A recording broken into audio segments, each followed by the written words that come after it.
The view that Regina McKinney enjoys now is very different than the original view she had of Friendship House. Regina's view, along with her life, has changed tremendously since the first time she walked through the doors.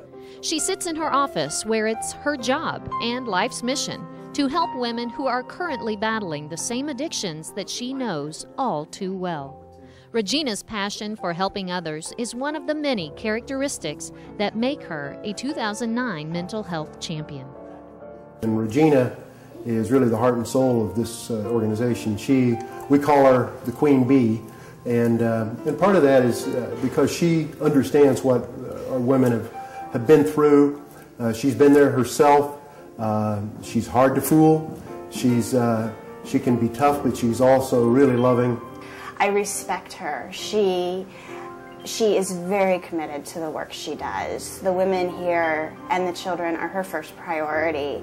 She makes sure they get everything they need, and she is a strong advocate for making sure they get what they need. Regina understands the importance of continued support for women who are battling substance addiction. She gives women the resources and support they need to get their lives back. She does everything that she goes above and beyond. Her job is a case manager, and she's learning to be a counselor also. And she's been a counselor for a long time. She just hasn't had that title. But she is a case manager that does more than just seeing a client for an hour a week, because she works in their home. So she makes sure that everything is taken care of. She does everything from letting them know about job opportunities, to getting them transportation, to talking to their parole officers or their caseworkers from a treatment center. When she started at Friendship House, one of the things she did was she got funders out there to donate money to fix that house. And she is very much resourceful. In her personality, she will stop a stranger, tell them who she is, what she does, and then say, do you think you have a donation? You think you could help us out? and that's just her personality.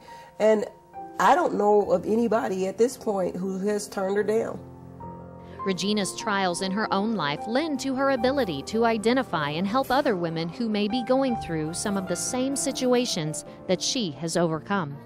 After having been raped and almost left for dead, and then my child taken into DFS, and just feel like you just want to die, trying to find the humility to try to pull it back together.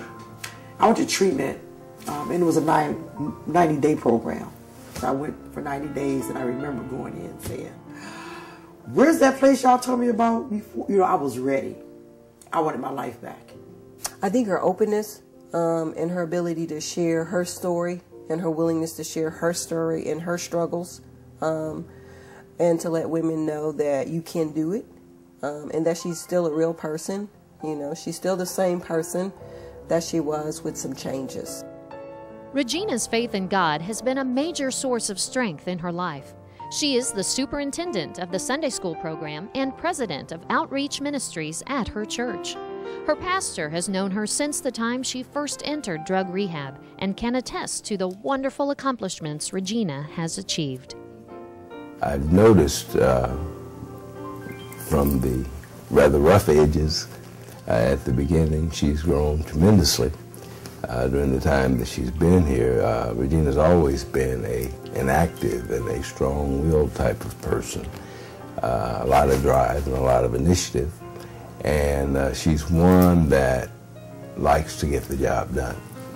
And so she fit perfectly into the situation of heading up our outreach ministry, in that it fit both her personality and her style.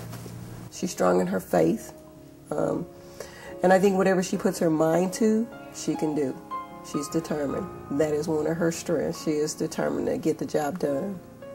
I seen the strength in her, as I got sick and stuff. That was a tester to see. It was so much pressure. I know it had to be on her, because at times I was told that they didn't think I was going to make it. Nursing home, but I seen her battle through all that. She hung right in there with all the times when she had to feed me.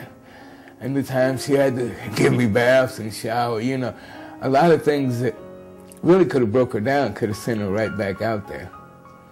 But I seen the strength that she had. She was determined to hold on. Regina's view is different now, and so she continues to help women change their lives so their views will be as clear and filled with hope as Regina's. And I love me, and I love being here, and today, when a woman comes into my office, the first thing I say is, one, I want you to relax. That chair you're sitting in, I used to sit in it too. And I try to encourage them, and I say, you know, okay, you might not have your child today, but you will get your child back one day. My child was in DFS too. And yes, it was hard, but you have to fight for what you want. That same time and energy that you put into getting high, you got to put into staying clean. I want them to know you can be a good mother, you can be a career woman, you can go back to school, you can do anything you want to do. But you got to do it one day at a time. You got to do it one day at a time. Regina McKinney, your inspiring story makes you a 2009 mental health champion.